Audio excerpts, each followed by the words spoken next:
আমরা খুবই সংক্ষিপ্তভাবে আজকে কর্মসূচি এখানে শেষ করব। তারপর মন্ত্রণালয়ের উদ্দেশ্যে রওনা হয়ে আমরা সভামন্ত্রী বরাবর আমাদের যে স্মারকলিপি সেটা প্রদান করব। এই পর্যায়ে এই বিক্ষোভ সমাবেশের সমাপ্ত ঘোষণা করবেন আমাদের আজকের এই কর্মসূচির সংগ্রামী সভাপতি জনাব আমিনুল হক আমিন। অবশ্যই ভাই ও বোনেরা, আমরা জানি আমাদের পাশেই আমাদের মাননীয় প্রধানমন্ত্রী অনুষ্ঠান আছে। কাজে আমরা আমাদের এই অনুষ্ঠান খুবই সংক্ষিপ্ত করছি। আমাদের এই সংক্ষিপ্ত সমাবেশের পরে এখান থেকে আমাদের 4 জন প্রতিনিধি আমাদের আইন শৃঙ্খলা রক্ষাকারী বাহিনীর দায়িত্বে যিনি এখানে আছেন ওনার সাথে যাবেন।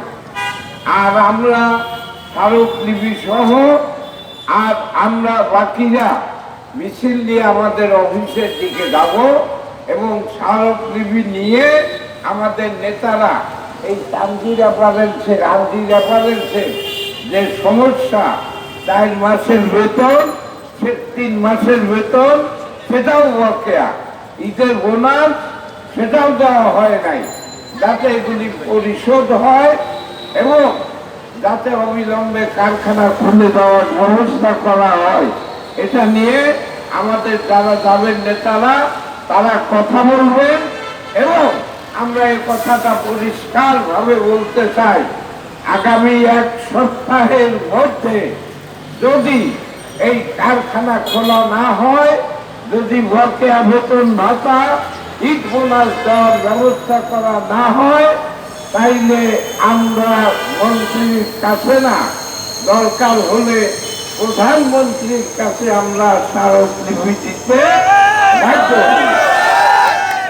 তো আমাদের এখান থেকে যে 4 জন যাবেন সেই 4 জনের হচ্ছেন আমাদের ফেডারেশনের সাধারণ সম্পাদক জনাব রফিকুল ইসলাম, আমাদের ফেডারেশনের সাংগঠনিক সম্পাদক জনাব ফরিদুল ইসলাম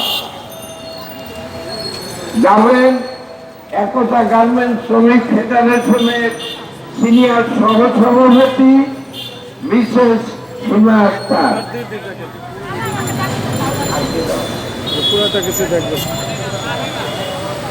আর ওই কারখানা শ্রমিক এবং ইউনিয়নের নেতা তাহেরা, আমাদের বোন তাহেরা কোথায় আছেন?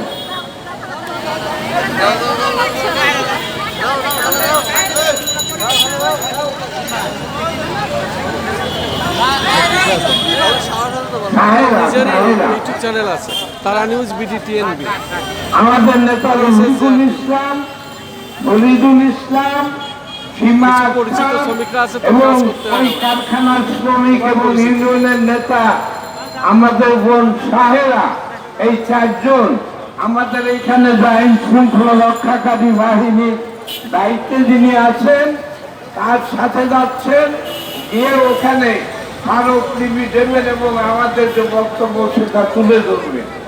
আমরা যারা সংবাদ কর্মীরা বন্ধুরা যারা উপস্থিত আছেন, আপনাদের সহযোগিতার জন্য আমরা আপনাদেরকে ধন্যবাদ জানাই। আইন শৃঙ্খলা রক্ষাকারী বাহিনী যে সমস্ত বন্ধুরা এখানে উপস্থিত আছেন তাদেরকেও আমরা ধন্যবাদ জানিয়ে আমরা আমাদের সমাবেশের কাজ শেষ করছি। এখন এখান থেকে মিছিল নিয়ে আমাদের অফিসে সবাই চলে আসবে। এই আমি